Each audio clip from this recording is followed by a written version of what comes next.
امروز می‌خوایم اولین جراح زن ایرانی رو بهتون معرفی بکنیم. اونیوا.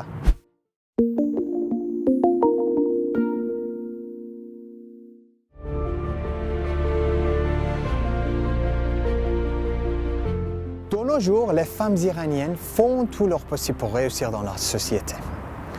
Malgré les problèmes persistants, elles poursuivent les étapes de la réussite l'une après l'autre. Nous connaissons tous autour de nous une femme comme ça. والا کارش خوب باشه بهتره تا اینکه زن باشه یا مرد. واقعا فرقی نمیکنه. اصلا به نظر من این سال هیچ فرقی نمیکنه. من ترجیح میدم مرد باشه.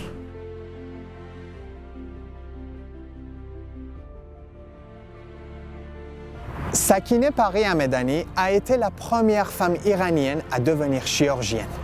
Elle a servi le peuple iranien pendant plus de 5 décennies, mais on sait peu sur elle. Elle est née en 1904 à Hamedan, en Iran. Elle est la fille de Nasrallah Hamedani et d'une mère irano-arménienne dont le nom était peut-être Rayane.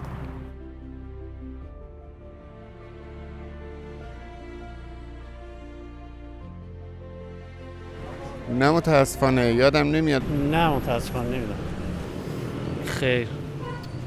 بله، خانم سکینه پری همدانی هستن، اولین جراح سرطان شناس ایرانی که در همدان به دنیا اومدن و تحصیلاتشون رو در شوروی گذروندن.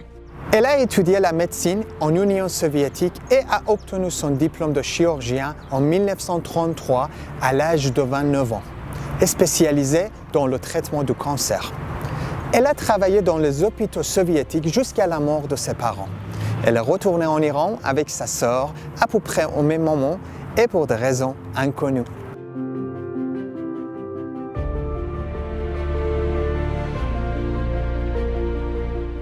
Pour pratiquer la médecine en Iran, elle a dû obtenir son permis de la nouvelle école de médecine de l'université de Téhéran. Elle a réussi le test en 1934 et a ouvert une clinique à Téhéran. Dans les années 1930, il y avait une pénurie de médecins qualifiés en Iran, notamment dans les zones rurales.